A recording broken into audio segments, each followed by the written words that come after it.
विश्ववंदनीय विश्वशांतीदूत प्रज्ञाशील समाधीचे उद्गाता महान करुणावान करुणेचा सागर तथागत सम्यक संबुद्ध तथागतांचा पावन पवित्र सद्धम्म, त्या सद्धम्माचा सातत्याने प्रचार आणि प्रसार करणारा सदापूजनीय भिक्खू संघ, बुद्ध धम्म आणि संघ या महान तीन रत्नाची आम्हा सर्वांना माहिती करून देणारे, आम्हा सर्वांचा आधारस्तंभ, भारतीय घटनेचे शिल्पकार बोधिसत्व गुणवेतंग डॉक्टर बाबासाहेब आंबेडकर यांच्या धम्मक्रांतीमध्ये शेवटच्या श्वासापर्यंत समर्पित राहतो।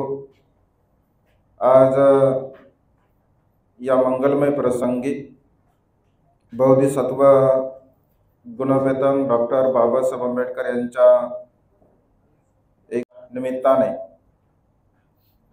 या मंगलमय प्रसंगी परुळकर परिवाराने भिक्खू संघाच्या धम्मदेशनेचं आयोजन केलं।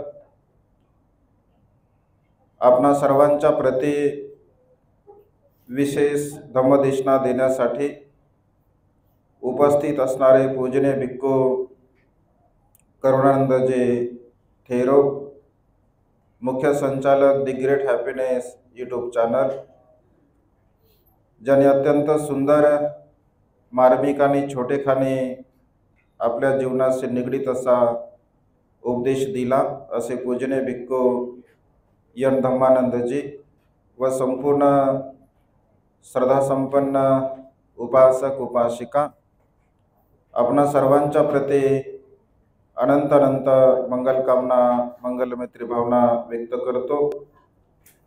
त्याचप्रमाणे सातत्याने प्युरिटी ऑफ माइंड या यूट्यूब चॅनलच्या द्वारा धम्मदेशना श्रवण करणारे सर्व श्रद्धासंपन्न उपासक उपासिका आपणा सर्वांच्या प्रति अनंत अनंत मंगलकामना, मंगलमैत्री भावना व्यक्त करतो व तुम्हा सर्वांच्या हितासाठी, सुखासाठी आणि कल्याणासाठी तथागतांच्या श्रेष्ठ धम्मदेशनेला प्रारंभ करतो। आपण सर्वांनी आपल्या मनाला शांत करून, प्रसन्न करून, तीन रत्नांच्या प्रति श्रद्धाभाव व्यक्त करून तथागतांच्या श्रेष्ठ धम्मदेशनेला श्रवण करावे, ग्रहण करावे। आज या मंगलमय प्रसंगी बोधिसत्व गुणवेतंग डॉक्टर बाबासाहेब आंबेडकर यांच्या 133व्या जयंतीच्या निमित्ताने धम्मदेशनेच्या कार्यक्रमाचं आपण आयोजन केलं। जवळपास अर्ध्या ते पाऊण तासापासून आपण अत्यंत शांत आणि एकाग्र चित्ताने धम्मदेशना श्रवण करत आहात। मी ऑब्झर्व केलं आपणा सर्वांना, बरेच लोक अत्यंत शांतपणे श्रवण करत होते। हा जो वेळ आहे, हा जो क्षण आहे, तुमच्या जीवनातील अत्यंत महत्त्वपूर्ण आहे। पुन्हा हा क्षण केव्हा येईल हे आपण काही सांगू शकत नाही। जर कालचा विचार केला तर या क्षणी तुम्ही काहीतरी करत असाल, किंवा उद्याचा जर विचार केला तर या क्षणी तुम्ही काहीतरी वेगळं करत असाल, परंतु आज या क्षणी तुम्ही तथागतांच्या श्रेष्ठ अशा धम्मदेशनेला श्रवण करत आहात। हा क्षण तुमच्यासाठी अत्यंत महत्त्वपूर्ण आहे। भगवंताचा धम्म मानवी मन आणि मनाला परिशुद्ध करणे फक्त एवढाच आहे।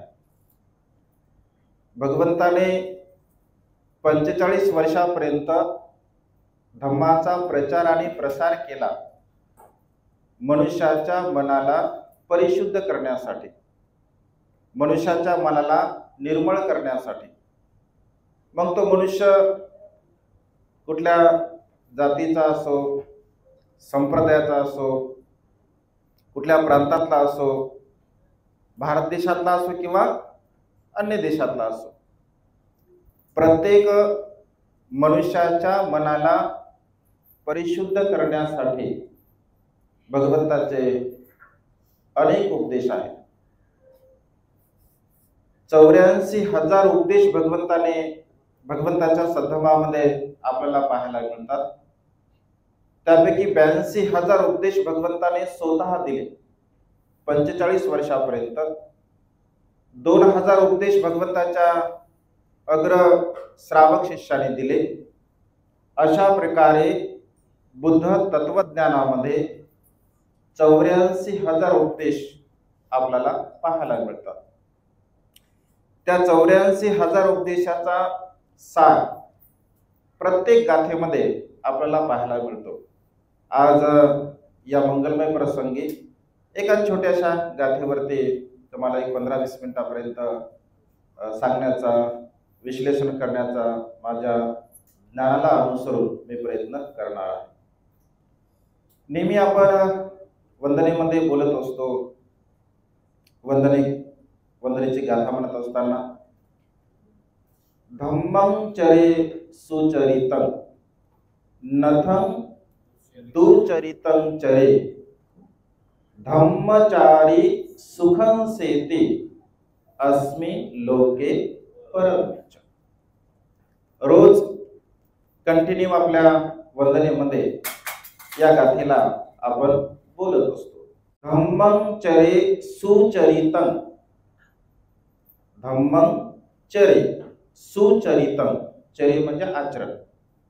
जो मनुष्य धम्माचं सुचरित आचरण करतो किंवा धम्माचं सुचरित आचरण आपण केलं पाहिजे. नतं दुचरितं चरे, दुचरितं म्हणजे वाईट आचरण. आपण कधीही आपल्या जीवनामध्ये दुराचरण करू नये, वाईट आचरण करू नये. धम्मं चरे सुचरितं नतं दुचरितं चरे धम्मचारी सुखं सेति अस्मिन् लोके परमच. धम्मचारी, धम्माचं आचरण करणारा मनुष्य सुखं सेति, सुखं म्हणजे सुखपूर्वक, सेति म्हणजे झोपणे. धम्माचं आचरण करणारा मनुष्य सुखाने झोपत असतो. आणि असं आचरण करणारा मनुष्य इहलोकी म्हणजे वर्तमान काळामध्ये आणि परलोकी म्हणजे मृत्यूच्या पश्चात सुखाला तो प्राप्त होत असतो. असा या गाथेचा शब्दशः अर्थ आपल्याला पाहायला मिळत असतो.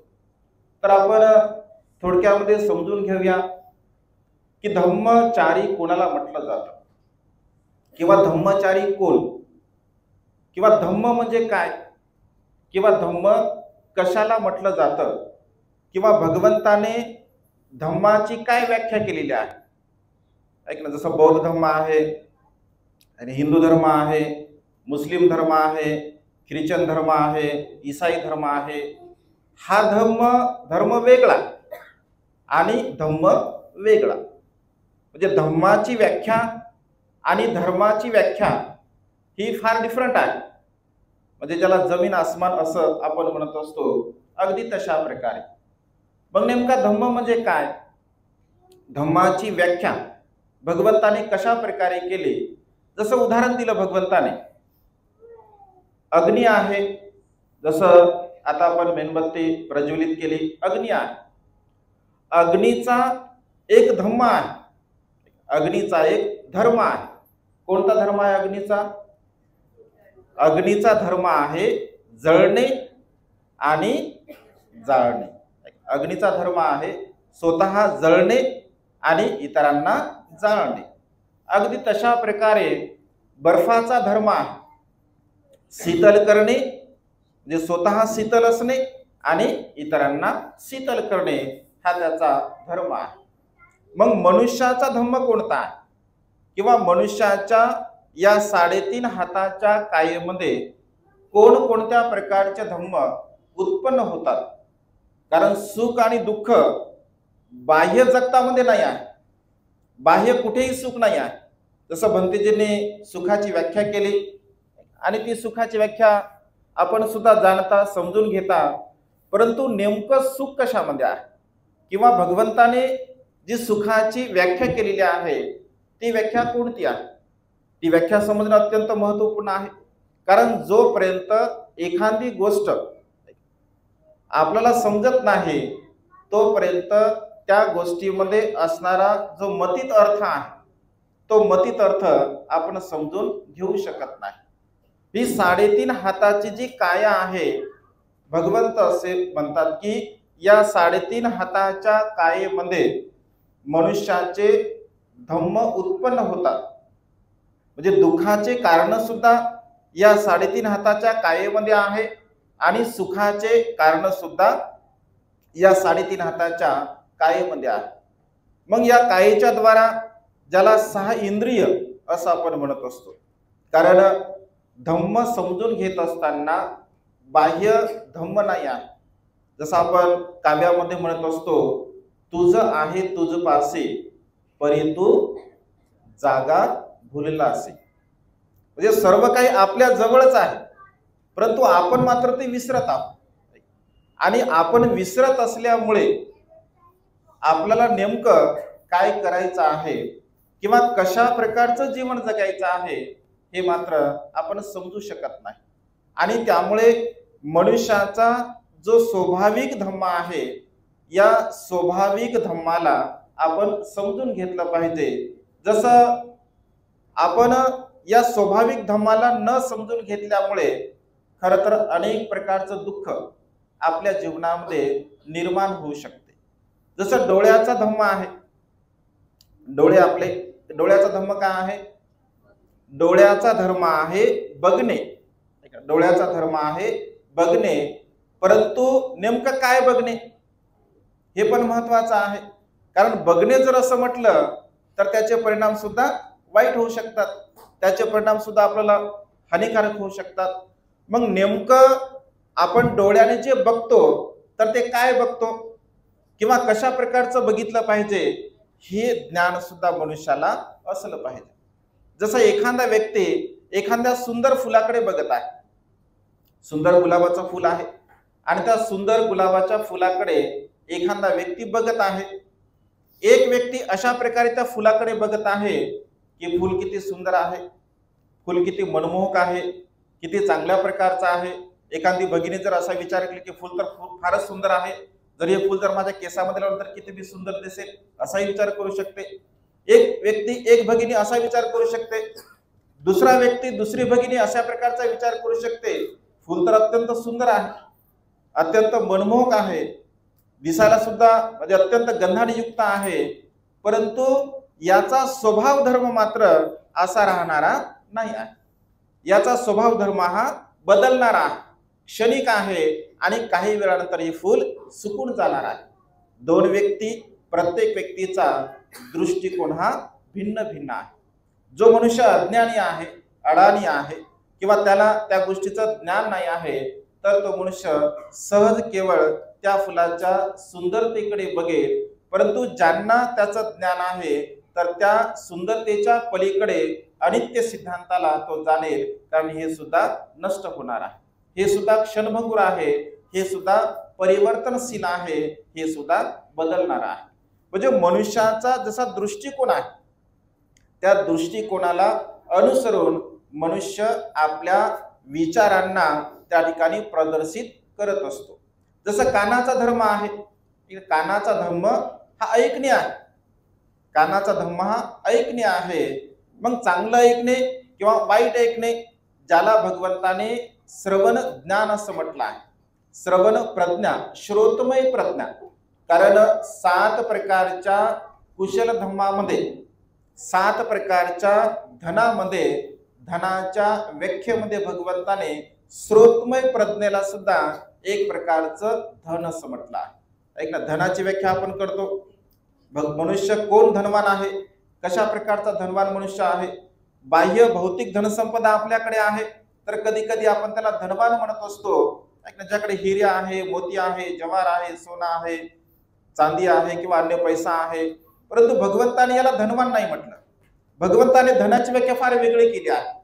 भगवंत असे म्हणतात की जो श्रद्धावान आहे तो धनवान आहे, जो शीलवान आहे तो धनवान आहे. कारण शिलासारखं धन या संसारामध्ये दुसरं कोणतंच नाही असं भगवंताने म्हटलं आहे. जो श्रद्धावान आहे तो धनवान आहे, जो शीलवान आहे तो धनवान आहे, जो त्यागी आहे म्हणजे त्यागाची भावना आपल्या मनामध्ये निर्माण करतो तो धनवान आहे, जो लज्जाशील आहे. लज्जाशील, लज्जा अकुशल कर्म करण्याची लज्जा वाटणे म्हणजे आपल्या मनाला वाईट वाटणे, ज्याला लज्जाशीलता असं म्हटलं आहे. लोकलज्जा ज्यांच्यामध्ये आहे. लोकलज्जा म्हणजे काय तर लोक मला काय म्हणतील, माझे माता पिता एवढे शीलवान आहे, एवढे गुणवान आहे, मी जर अकुशल कर्म केलं, मी जर वाईट कर्म केलं, मी जर पाप कर्म केलं तर माझ्या माता पित्यांची इज्जत राहील का, अशी लोकलज्जा. कारण मानसिक लज्जा आणि लोकलज्जा कधी कधी व्यवहारामध्ये आपण असं म्हणतो ना की मनाची नाही तर कमीत कमी जनाची सुद्धा तर आपण ठेवली पाहिजे. जनाची म्हणजे लोकांचं, म्हणजे स्वतःचं मन जर तुला सांगत नाही आहे तर किमान तुमचे अन्य अपतेष्ट नातेवाईक किंवा शेजारी पाजारी किंवा मित्रमंडळी तुला काय म्हणतील याचं तर तू भान ठेव. म्हणजे अशा प्रकारे भगवंत असे म्हणतात की श्रोतमय प्रज्ञेचा विकास आपण आपल्या जीवनामध्ये केला पाहिजे. मग श्रवण काय करावं तर श्रवण केल्यानंतर आपल्याला पश्चाताप होणार नाही. म्हणजे आपण जे काय ऐकत असतो ते ऐकल्यानंतर आपल्याला पश्चाताप होणार नाही, ते ऐकल्यानंतर आपल्याला दुःख होणार नाही, किंवा ते ऐकल्यानंतर आपल्याला जेव्हा जेव्हा त्याचं स्मरण होईल, जेव्हा जेव्हा त्याची आठवण होईल तेव्हा तेव्हा आपल्या मनाला प्रसन्नता लाभेल. अशा प्रकारचं आपण श्रवण केलं पाहिजे.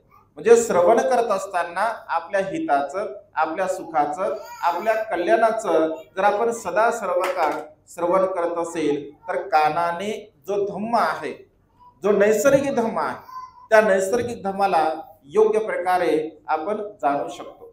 जसं चव घेणे, जीभ आहे, आपण जिभेने चव घेतो, चांगल्या प्रकारची चव असेल, खारट असेल, तुरट असेल, आंबट असेल, हा म्हणजे भगवंत असे म्हणतात की हा शरीराचा धम्मा आहे. या शरीराच्या धम्माला जोपर्यंत आपण जाणत नाही, जोपर्यंत आपण समजून घेत नाही तोपर्यंत त्याला धम्मचारी म्हटलं जात नाही.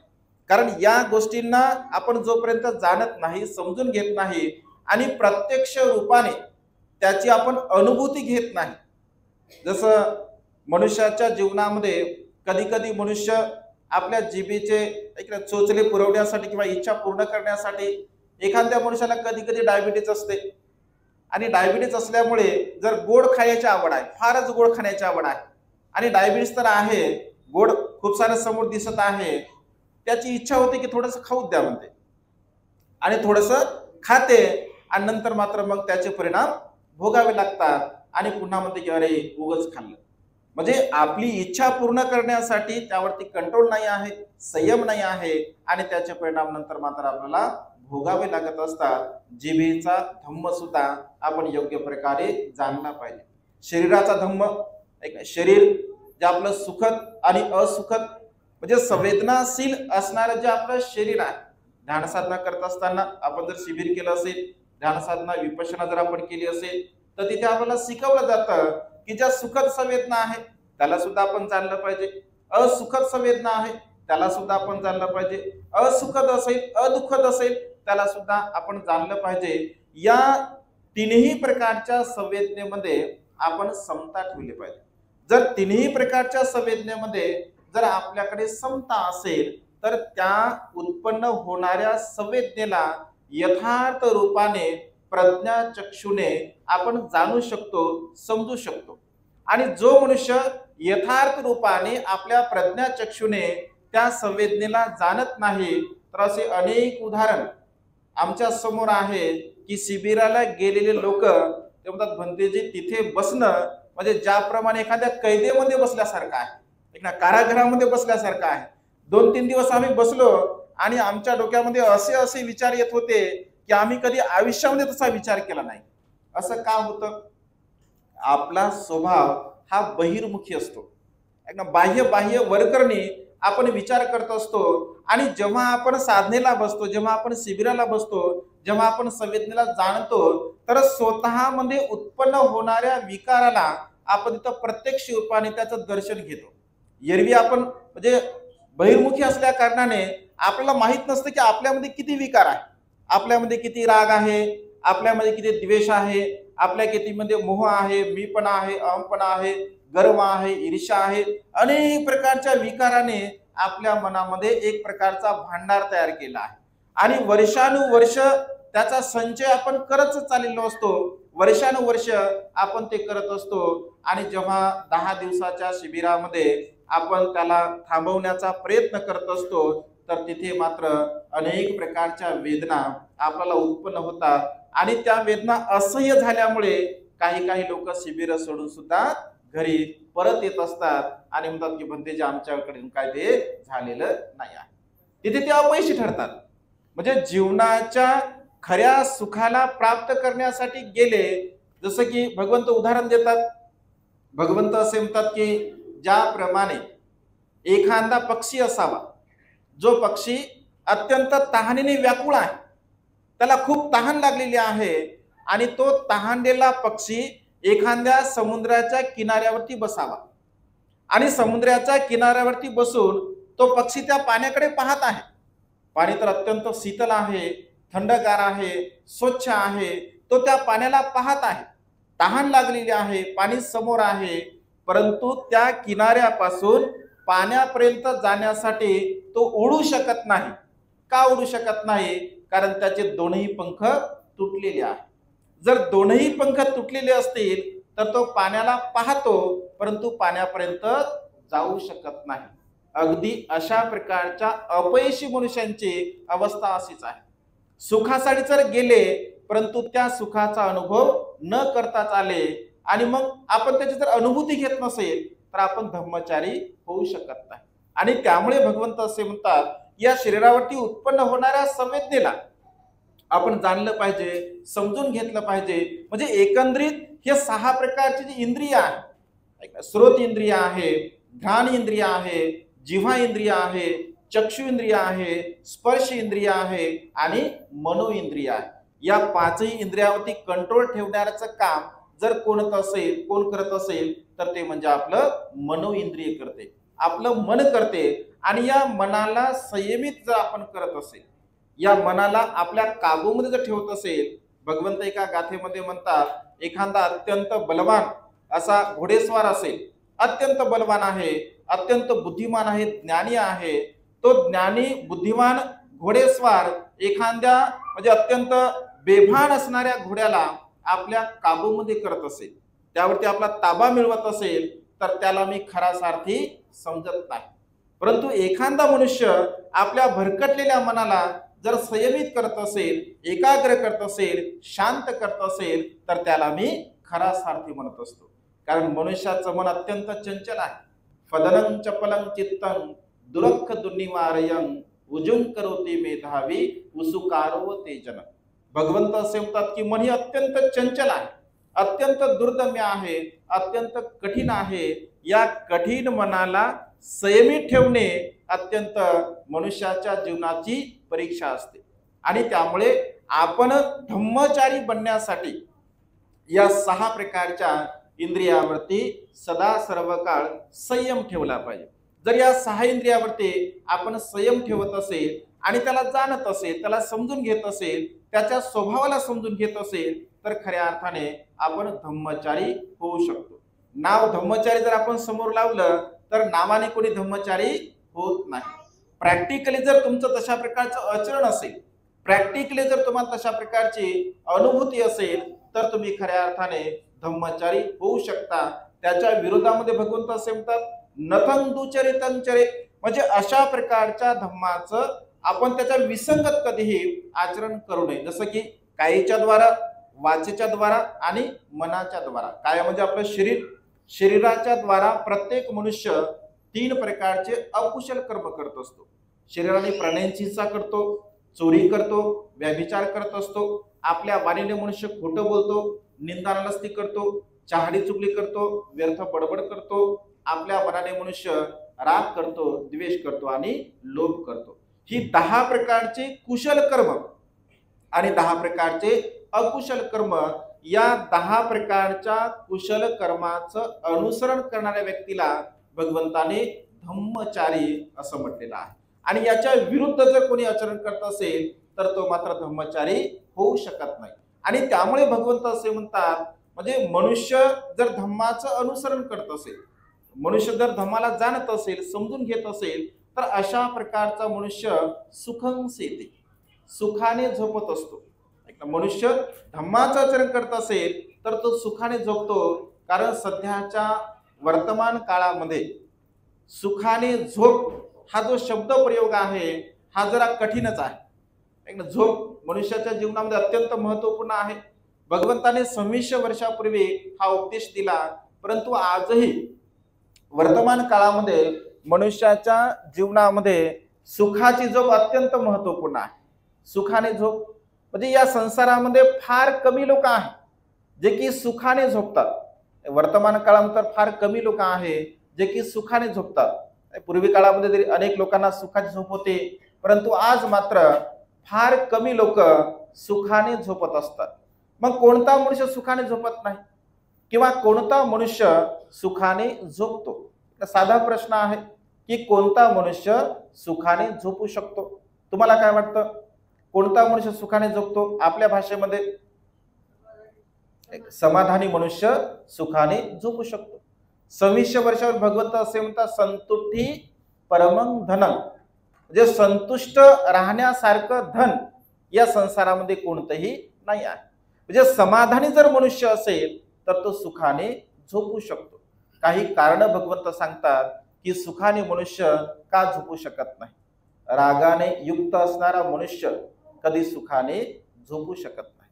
कारण मनुष्याच्या चित्तामध्ये जर राग असेल, अनेक प्रकारच्या कारणाने मनुष्य जर राग उत्पन्न करत असेल, तर रागाने युक्त असणारा मनुष्य कधीही सुखाने झोपू शकत नाही. कारण राग त्याला सुखाने झोपू देत नाही. द्वेषाने भरलेला मनुष्य कधीही सुखाने झोपू शकत नाही. द्वेषपूर्ण ज्याचं चित्त असेल, द्वेषपूर्ण ज्यांचं मन असेल, तर द्वेषाने युक्त असणारा मनुष्य सुद्धा सुखाने कधीही झोपू शकत नाही. मोहाने युक्त असणारा मनुष्य, मोह ज्याला लोभ आपण म्हणतो आपल्या साध्या सोप्या भाषेमध्ये, कारण भगवंत असे म्हणतात, जेवढा मनुष्याच्या चित्तामध्ये लोभ असेल त्याला साहित्यिक भाषेमध्ये तृष्णा असं म्हटलं आहे. म्हणजे कामतृष्णा, भवतृष्णा आणि विभव तृष्णा, म्हणजे ज्यांच्या चित्तामध्ये मोह आहे, तृष्णा आहे. तृष्णा म्हणजे तहान, म्हणजे इच्छा. ती इच्छा, ती तृष्णा आपण जोपर्यंत नष्ट करत नाही तोपर्यंत आपण सुखाने झोपू शकत नाही. प्रमादाने युक्त असणारा मनुष्य, प्रमादी आळसी असणारा मनुष्य सुखाने कधीही झोपू शकत नाही. कारण आळसाने युक्त असणारा मनुष्य तर झोपण्याचा प्रयत्न करत असेल तर तो झोपू शकत नाही, कारण तो आळसाने युक्त आहे.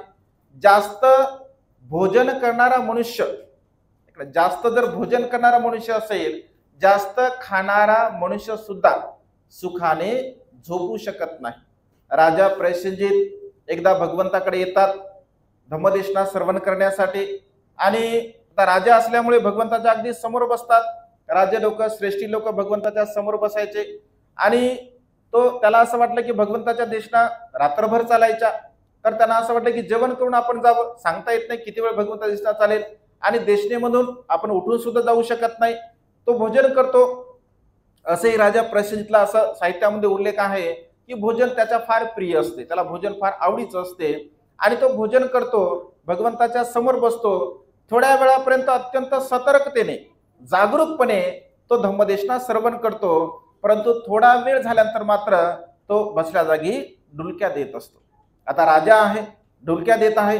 भगवंत तर असं म्हणणार की राजे तुम्ही डुलक्या देत आहात, तर भगवंत दुसरीकडे बघून त्याचा जो सेवक असतो त्या सेवकाला, अंगरक्षक ज्याला म्हटलं जातं, त्या अंगरक्षकाला म्हणतो की अरे सुदर्शन, तुझं काय काम आहे, तू काय आहे, तू काय करत आहे, तू कोण आहे? तर तो म्हणतो भगवान मी राजाचा अंगरक्षक आहे. भगवंत असं म्हणजे अरे तू असला कसला अंगरक्षक, जे अंग प्रमादाने जाडजूड होत आहे, प्रमादाने भरलेला आहे, प्रमादाने त्यांना झोप येत आहे, जर ते अंग जर सुरक्षित नसेल तर तो अंगरक्षक कशाचा आहे? तो अंगरक्षक कशाचा आहे? तर भगवंत त्याला उपदेश करतात, तू रोज एक गाथा म्हण. जेव्हा राजा प्रसेनजीत भोजन करायला बसले की तू असं म्हण, भगवंत म्हणाले की भोजनाची मात्रा जाणावी.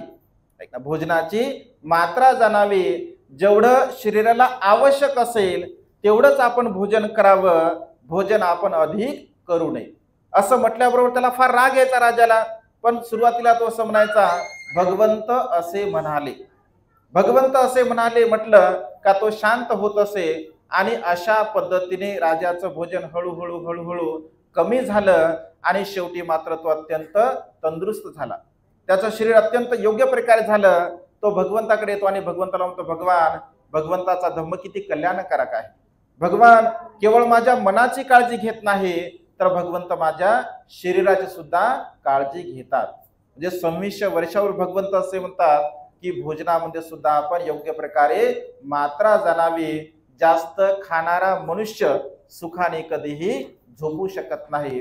योग्य प्रकारे आपला आहार असला पाहिजे. आणि सध्याचं वर्तमान काळातलं जर आपण कारण घेतलं जे झोप न येण्याचं, तर सध्याच्या घडीला सर्वात महत्वाचं कारण जर कोणतं असेल तर ते म्हणजे मोबाईल आहे की नाही? म्हणजे आपल्याला सुखानं न झोपू देण्याचं कारण कोणतं आहे? मोबाईल आहे. कारण सध्याच्या घडीला मनुष्य म्हणजे झोपतो कधी आणि तो सकाळी उठतो कधी हे मात्र आपण काही सांगू शकत नाही. कारण जर समजा आपण मोबाईल मध्ये एकदा गुंतलो समजून घ्या, तर रात्र कधी जाते हे सुद्धा आपल्याला समजत नाही. आणि त्यामुळे सध्याच्या घडीला मोबाईल मात्र आपल्या झोपेचा सर्वात मोठा अडथळा आहे. ऐक ना, त्याचा सुद्धा आपण योग्य प्रकारचा उपयोग केला पाहिजे, चांगल्या प्रकारचा उपयोग केला पाहिजे. आणि त्यामुळे भगवंत असे म्हणतात की सदा सर्व काळ आपण सुखाने झोपण्याचा प्रयत्न केला पाहिजे. सदा सर्व काळ आपण धम्माचं अनुसरण केलं पाहिजे. धम्मचारी बनण्याचा आपण प्रयत्न केला पाहिजे. जर आपण धम्माचं अनुसरण करत असेल, आचरण करत असेल, तर वर्तमान काळामध्ये आपण अत्यंत सुखपूर्वक जीवन जगू शकतो. आणि मृत्यूच्या समय सुद्धा अत्यंत सुखपूर्वक आपलं जे चित्त आहे ते चित्त सुखपूर्वक अवस्थेला प्राप्त होऊ शकते. आणि त्यामुळे अत्यंत साधा आणि सोपा हा भगवंताचा धम्म आहे. भगवंताच्या सद्धम्माला आपण जाणावं, समजून घ्यावं आणि त्यानुसार जीवन जगण्याचा प्रयत्न करावा. कारण शेवटी आपण जे काही जीवन जगत असतो ते सर्व काही आपण सुखासाठी जीवन जगत असतो. मी सुखी असावं, मी समाधानी असावं, माझ्या जीवनामध्ये कोणत्याही प्रकारचं दुःख उत्पन्न होऊ नये यासाठी आपण सदा सर्व काळ प्रयत्न करत असतो. आणि त्यामुळे भगवंताच्या यथार्थ रूपाने या सद्धम्माला जाणावं, समजून घ्यावं. धम्म समजून घेत असताना आपली प्रज्ञा कशा प्रकारे विकसित होईल, आपली बुद्धिमत्ता कशा प्रकारे विकसित होईल याचं सातत्याने आपण चिंतन मनन करावं. आज या मंगलमय प्रसंगी परुळकर परिवाराने आपल्या श्रद्धेने 3 बुद्धपुत्रांना या ठिकाणी धम्मदेशनासाठी निमंत्रित केलं. निश्चितपणे त्यांनी आज महान आणि असीम असं पुण्यकर्म केलं आहे. या संपूर्ण कुशल कर्माच्या बलाने तुम्हा सर्वांना व परुळकर परिवारांना त्यांच्या जीवनामध्ये सुख, समाधान, आयुष्यभर आणि बल प्राप्त हो.